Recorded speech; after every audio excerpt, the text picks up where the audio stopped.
26,000 শিক্ষক শিক্ষাকর্মী চাকরি বাতিলের যে নির্দেশ ছিল হাইকোর্টের, সেই নির্দেশে কোনো রকম কোনো হস্তক্ষেপ করলো না সুপ্রিম কোর্ট। অর্থাৎ হাইকোর্টের নির্দেশই বহাল থাকলো, চাকরি থাকলো না 26,000 শিক্ষক শিক্ষাকর্মীর। আমার সঙ্গে আমার দুই সহকর্মী রয়েছেন কলকাতা হাইকোর্ট থেকে, অর্ণব রয়েছেন কলকাতা হাইকোর্ট থেকে, মামলা গিয়েছিল সুপ্রিম কোর্টে, সুপ্রিম কোর্ট চত্বর থেকে রয়েছেন মৈত্রী। প্রথমে মৈত্রীর সঙ্গে কথা বলবো। মৈত্রী, জাস্ট 1 মিনিট 40 সেকেন্ড লাগলো নির্দেশ দিতে, যে নির্দেশ এই 26,000 পরিবারের উপরে আঘাত নেমে আনলো, একেবারে বলা যেতে পারে বজ্রাঘাত নেমে এলো। তারা কাঁদছেন এখন। এই 26,000 পরিবার, তারা সুপ্রিম কোর্টের উপর ভরসা করেছিলেন। তোমার থেকে একটু জানতে চাইবো মৈত্রী, যখন এই রায় ঘোষণা করলেন প্রধান বিচারপতি, তিনি কি বললেন?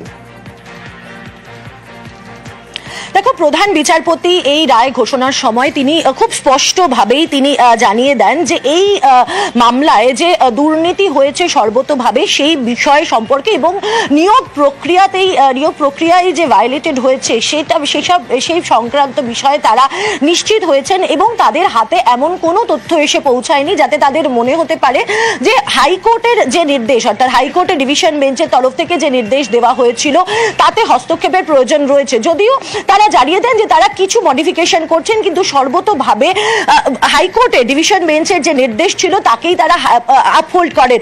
সেক্ষেত্রে তারা কাদেরকে একটুখানি ছাড় দেন, যারা ডিসেবল ক্যান্ডিডেট রয়েছেন তাদের ক্ষেত্রে কিছুটা ছাড় দেওয়া হয় এবং যারা পূর্বতন কোনো সরকারি চাকরি ছেড়ে তারা এই চাকরিতে তারা যোগ দিয়েছিলেন তাদের ক্ষেত্রে কিছুটা রিল্যাক্সেশন দেওয়া হয়। নিয়োগের ক্ষেত্রেও কিছুটা রিল্যাক্সেশন দেওয়া হয়েছে, যে নিয়োগ প্রক্রিয়ার ক্ষেত্রে যারা আনটেন্টেড ছিলেন সেই সমস্ত চাকরি প্রার্থীরা তারা যদি নতুন করে নিয়োগ প্রক্রিয়া তারা যখন অংশগ্রহণ করবেন তখন তাদের ক্ষেত্রে এজ রিল্যাক্সেশন দেওয়া হবে। তার কারণ যখন এই মামলার শুনানি সওয়াল জবাব চলছিল তখন যারা টেন্টেড এবং আনটেন্টেড যারা চাকরি প্রার্থীরা ছিলেন তাদের তরফ থেকে যে আবেদন ছিল যে তাদের বয়স অতিক্রান্ত হয়ে গেছে, যদি নতুন করে তাদের আবার নিয়োগ প্রক্রিয়া হয় তাহলে তারা আর সুযোগ পাবেন না। সেই জায়গায় দাঁড়িয়েই কিন্তু কিছুটা মডিফিকেশন করেছে সর্বোচ্চ আদালত, কিন্তু মূল যে রায় সেই মূল রায় বহাল রেখেছে। এবং একই সঙ্গে সর্বোচ্চ আদালতের তরফ থেকে প্রধান বিচারপতি সঞ্জীব খান্না আজকে স্পষ্টতই জানিয়ে দিয়েছেন যে ক্রিমিনাল প্রসিডিংস যে চলছে এই মামলাকে ঘিরে, সেই ক্রিমিনাল প্রসিডিংসটা কোনোভাবেই এই রায়ের ফলে তাতে কোনো রকমের চেঞ্জেস হবে না, অর্থাৎ ক্রিমিনাল প্রসিডিংস এর মতো চলবে এবং এই রায় তাতে কোনোভাবেই কোনো প্রভাব ফেলবে না।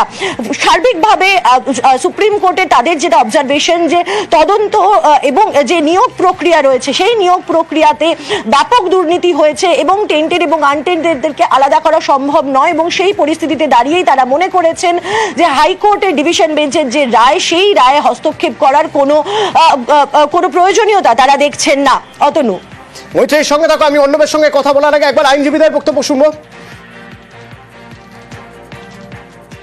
একমাত্র সোমা দাসের যে চাকরিটি সেটি বজায় থাকলো, পুরো বাতিল। কলকাতা হাইকোর্টের যে জাজমেন্ট সেটাই আপহোল্ড হয়েছে। পুরো নিয়োগ প্রক্রিয়া বাতিল। ইন সার্ভিস তারা 3 মাসের মধ্যে তারা কমপ্লিট করবে, আর 3 মাসের মধ্যে পুরো প্রসেস কমপ্লিট করবে এবং 3 মাস এই যে রিল্যাক্সেশন দেবে। শুধুমাত্র সোমা দাসের চাকরিটি একমাত্র বজায় থাকবে। এইখান থেকে সবচেয়ে বড় প্রশ্ন, এই 26,000 শিক্ষক শিক্ষাকর্মী যাদের চাকরি চলে গেল তারা এবার কি করবেন? কি কি পথ খোলা আছে তাদের জন্য? অর্ণব,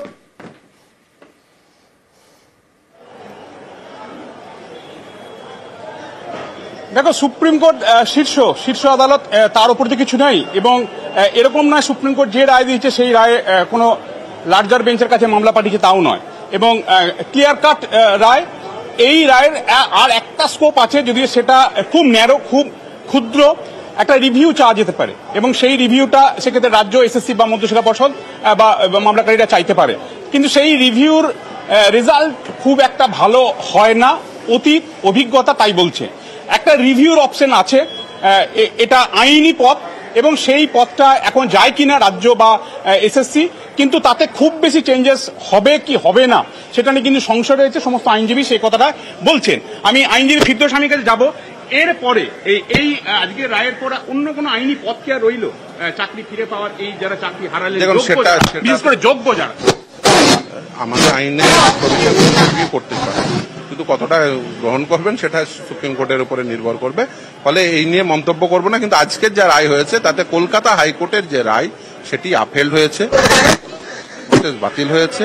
এবং আপনি বলতে পারেন যে এই যে টেন্টেড ক্যান্ডিডেট, চিহ্নিত টেন্টেড ক্যান্ডিডেট, তাদের বেতন ফেরত দিতে হবে। 3 মাসের মধ্যে সিলেকশন প্রসেস কন্ডাক্ট করবে, সেখানে পার্টিসিপেট করবেন, এজ কন্ডোনেশন হবে। ফলে এই যে কলকাতা হাইকোর্টের যে রায় বলা যেতে পারে সেই রায়ই বহাল থাকবে। যোগ্যরা কোনো রকম আইনি সুযোগ সুবিধা কিচ্ছু পাবেন না হাইকোর্টের কাছে। নতুন আবারও সেই একই কথা আমি বলবো, যোগ্য অযোগ্য চিহ্নিতকরণ করবেন কি করে? যদি এসএসসি বলে 5,485, বোর্ড বলে 5,189, সরকার বলে 4,327, আপনি কাকে যোগ্য আর কাকে অযোগ্য বলবেন? কোন 4,327, কোন 5,485, কোন 5,189? 3টে সংস্থা, রাজ্যেরই 3টে সংস্থা, আর্টিকেল 12 অথরিটি, 3 জনের 3 রকম তথ্য। আপনি বলুন কিভাবে চিহ্নিত করবেন? আদালত তো চিহ্নিত করতেই চেয়েছে, আদালত তো বারবার সুযোগ দিয়েছে, বলেছে এফিডেভিট দাও, এফিডেভিট দিয়েছে। কলকাতা হাইকোর্টের সামনে 4টে এফিডেভিট, সুপ্রিম কোর্টের সামনে তাদের রিটার্ন সাবমিশন রয়েছে। সাবমিশনে যদি দেখা যায় সাবমিশনে 3 রকম তথ্য, ফলে 3 রকম অডিও সমস্যা হচ্ছে কিছু। আইনজীবীর সঙ্গে কথা বলবো আমরা, পরবর্তীতে কথা বলবো।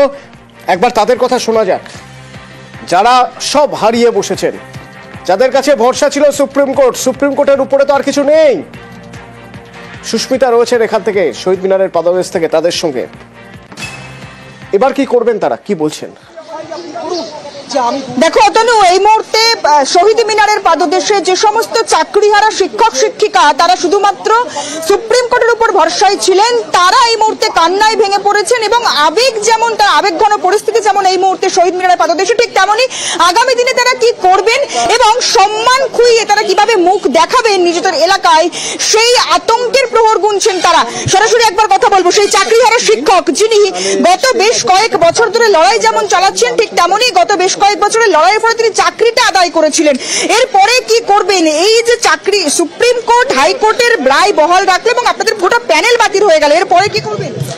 এরপরে দেখুন, একটা হঠাৎ করে একটা আকাশ ভেঙে পড়ার মতো সিচুয়েশন আমাদের মধ্যে সবার মধ্যে রয়েছে এবং কেউ খুবই ভেঙে পড়েছে, কেউ কিছুটা শক্তি সঞ্চয় করে আপনাদের সামনে দাঁড়িয়ে কিছু বক্তব্য রাখার সাহস নিয়ে দাঁড়িয়ে রয়েছি আমরা। এবার আমাদেরকে কিছুক্ষণ সময় দিতে হবে, আমাদের একটা দল। কিন্তু একটা ওএমআর শিট, সেই ওএমআর শিট থেকে বাছাই কে যোগ্য কে অযোগ্য, সেই বাছাই পর্ব চললো, জটিল হলেও সেই পর্ব শেষ হলেও কিন্তু হাইকোর্ট যে রায়টা দিয়েছিল যে 26,000-এর যে প্যানেল আপনাদের, সেই প্যানেল পুরোপুরি বাতিল। তার কারণ সেগ্রিগেশনে একটা সমস্যা তৈরি হচ্ছিল। তারপরে সিবিআই এর দীর্ঘ তদন্ত প্রক্রিয়া এবং সেটা সুপ্রিম কোর্টে গিয়ে হাইকোর্টের রায় মান্যতা পেল। সিবিআই তদন্তে, সেই তদন্তে কি কোথাও ফাঁক থেকে গিয়েছিল? দেখুন, আমরা সিবিআই উপরে কোনো কথা বলতে পারি না, কিন্তু সিবিআই তদন্ত যা করেছে এবং আমরা হিয়ারিংটা একদম যেটা শুনেছি স্পষ্টভাবে, সেখানে সিবিআই অর্থহীনভাবে বলেছে যে 2টো সেট অফ ডেটা, একটা ডেটার উপর ভরসা করে কিন্তু কোনো কিছু সাবমিশন সিবিআই করেনি। তারা বলেছে সঞ্জয় বংশালের বাড়ি থেকে আমরা কিছু ওএমআর পেয়েছি, আমরা ওএমআর পেয়েছি, সমস্ত কিছু উদ্ধার করেছি, আর আরেকটা ডিলিট হয়ে গেছিল, সেই ডিলিটেড ভার্সনটাকে আমরা ডেটা রিকভারির মাধ্যমে পেয়েছি। 2 সেট অফ ডেটা আমরা ম্যাচিং করেছি এবং হ্যাশ ভ্যালু ম্যাচ করে গেছে। তাহলে এই রকম একটা ব্যাপকভাবে তদন্তের পর আপনারা একটা ভাবুন, একটা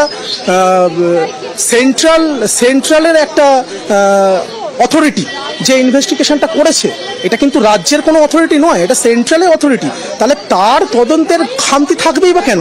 তাহলে তো ভবিষ্যতে সিবিআই তদন্তের উপর ভিত্তি করে কোনো রায় আর হবে না। সিবিআই যদি বলে যে দুর্নীতিগ্রস্ত, না সিবিআই তথ্যকে মানি না বলেও তো চলে যেতে পারে। তাহলে আমি সিবিআই উপর যদি ভরসা রাখতে না পারি, তাহলে আমি কার উপর ভরসা রাখবো বলুন?